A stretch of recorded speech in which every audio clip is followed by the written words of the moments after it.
Let's start with a hard truth. If you don't force yourself to improve, nothing in your life will. How many times have you said, "I'll start tomorrow," while knowing exactly what you need to do today? This isn't about laziness, it's about letting your feelings run the show. You feel tired, so you skip it. You feel unmotivated, so you delay.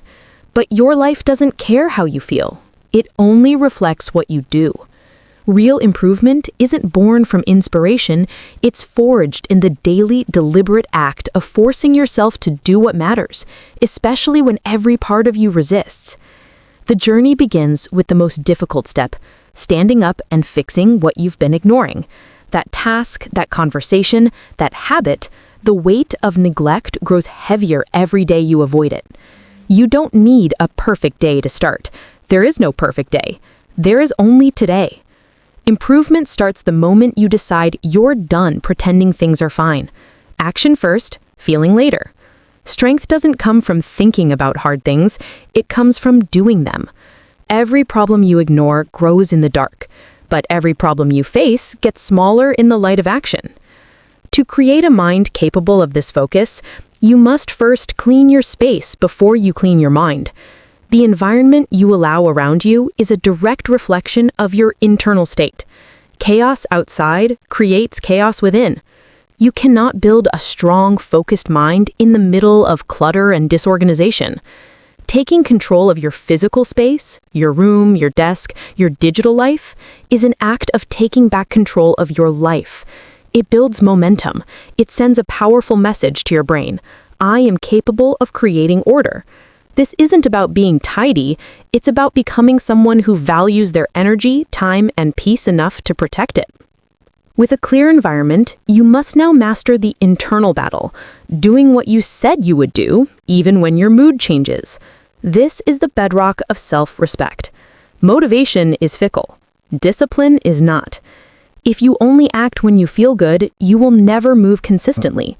The real test of character isn't making a plan when you're inspired, it's following through when you're tired, bored, or discouraged.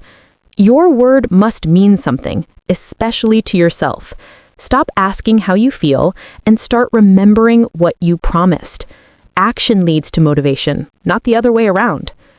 Central to this follow-through is how you speak to yourself. You must talk to yourself like someone who wants better.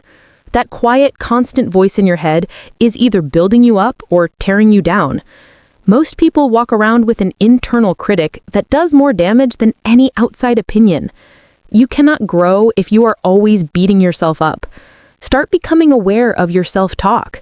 Interrupt the negativity. Replace "I always quit" with "I'm learning to be consistent." Speak to yourself with the honesty and encouragement you would offer a dedicated student. Your mind believes what you tell it repeatedly. Feed it belief, not doubt. In our distracted world, this internal discipline requires an external rule. Stop scrolling and do one useful thing. Your attention is your most valuable currency, and it's being stolen one swipe at a time. Mindless scrolling doesn't just kill time, it kills momentum, focus, and potential. When you feel the pull to escape into your phone, that is the exact moment to rebel. Put it down and do one single useful thing. Clean a drawer, write a plan, take a walk. One small intentional action breaks the spell of passivity and proves to your brain that you are in control. Creation, not consumption, is the path forward. This principle of choosing what supports your future over what offers comfort applies profoundly to your body. You must eat right when your body wants to quit. When energy is low, the easiest choice is sugary, processed comfort food. But that craving is a trap, not a cure. In that moment, your body doesn't need a reward, it needs fuel. Choosing nutritious food when you're tired is a profound act of self-respect. It's saying, I respect my energy, my focus, and my future too much to sabotage it. Food is not therapy, it is fuel. Treat it that way, especially when it's hardest. Similarly, you must move your body even if your energy feels low. Motion creates motivation. You don't move because you're ready, you move to become ready. When you feel heavy and sluggish, that is often the exact moment your body needs activity the most to reset your system, clear your mind, and rebuild your energy. It's not about a 2-hour workout, it's about breaking the inertia, standing up, stretching, taking a walk. Movement is a tool to reclaim your state of mind and prove to yourself that you are not a slave to your fatigue. To ensure you're not fooling yourself, you must track your actions, not your intentions. Goals and plans are meaningless without execution. At the end of each day, the only question that matters is, what did I actually do? Keep a simple, honest record. Did you act, or did you just intend to? This isn't for guilt, it's for clarity. What gets measured gets managed. Your actions are the only truth that counts. Stop confusing thinking about work with doing the work. This requires brutal, daily self-honesty. You must look in the mirror and tell the truth. Stand there without filters or excuses and face the person who knows your real choices. Admit where you've been lazy, inconsistent, or avoidant. Not to shame yourself, but to respect yourself enough to stop pretending.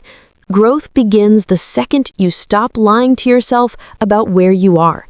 The mirror doesn't care about your stories. It reflects your results. Have the courage to see it clearly. All of this culminates in the ultimate discipline. Stop negotiating with your weakness. Every day, a voice will whisper reasons to delay, skip, or soften your standards. It will sound reasonable. Your job is to recognize that voice as the enemy of your potential. Do not enter into a debate. The decision is already made. You said you would do it, so you do it. Period. Strength is built by removing the option to quit. When you stop negotiating, you build trust in yourself. You become someone whose word is iron, and from that foundation, an unstoppable life is built. Conclusion and call to action. This is the unglamorous, powerful core of real change. Improvement is not something that happens to you. It is something you force upon yourself through daily, non-negotiable action. It's the sum of 1,000 small decisions to face what's hard, clean what's messy, follow through when you don't want to, and choose what builds you over what breaks you down. It's a path of self-ownership, where you become both the strict coach and the dedicated athlete of your own life. No one is coming to do this for you. The power and the responsibility rests entirely in your hands. Your call to action is this. Do not let this be another piece of content you consume and forget. Force the change. This week, commit to one forceful act of discipline each day. Day 1, face and fix the one thing you've been ignoring the most. Day 2, clean and organize your primary workspace completely. Day 3, keep a promise to yourself regardless of your mood. Day 4, catch every negative self-thought and replace it with a constructive one. Day 5, the next time you reach for your phone to scroll, do one useful thing instead. Day 6, when you're tired, choose the nutritious food option. Day 7, move your body for 15 minutes when your energy is at its lowest. Prove to yourself that you have the power to force a better life into existence. Start now.